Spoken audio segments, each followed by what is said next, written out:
ഞാൻ നേരത്തെ പറഞ്ഞ ഈ ബെൽഫാസ്റ്റിലൊക്കെ നടന്ന അക്രമങ്ങളൊന്നും മറ്റു സ്ഥലങ്ങളിലോട്ട് വ്യാപിച്ചിട്ടൊന്നുമില്ല. എങ്കിലും നമ്മൾ ജാഗ്രത പാലിക്കേണ്ടത് അത്യാവശ്യമാണ്. ഇനി കുറച്ച് കാര്യങ്ങൾ പറയാം.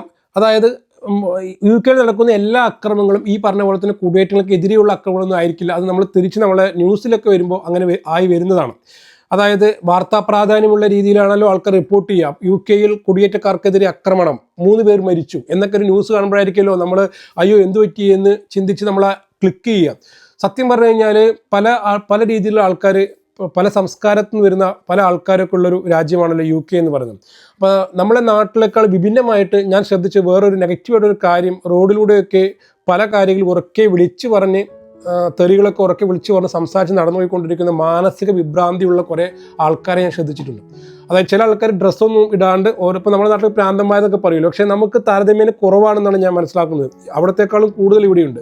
അപ്പോൾ ഇവിടെ ഇതേപോലെ പല സ്ത്രീകളാവട്ടെ പുരുഷന്മാരാവട്ടെ ഇടയ്ക്ക് ഈ ലണ്ടൻ നഗരത്തിലൂടെയൊക്കെ ഇങ്ങനെ ഓരോന്ന് പറഞ്ഞ് നടക്കുന്നത് നമ്മൾ ശ്രദ്ധയപ്പെട്ടിട്ടുണ്ട്. അപ്പോൾ നമ്മൾ ഈ മലയാളി പ്രവാസികളായിട്ടുള്ള ആൾക്കാർക്ക് ഇത് പുതിയ കാഴ്ചയായിരിക്കും. ഇവിടെ UK പൗരന്മാർ അവർ ശ്രദ്ധിക്കാതെ പോകും. അപ്പോൾ നമ്മൾ അവരെങ്ങനെ എന്താണ് ഇവർ പറയുന്നത് എന്ന് വെച്ചാൽ അവർക്ക് ഐ കോണ്ടാക്ട് കൊടുത്തു കഴിഞ്ഞാൽ ഒരു 90% അവരുടെ ദേഷ്യവും അവർ സംസാരിക്കുന്നതൊക്കെ നമുക്കെതിരെയാണ്.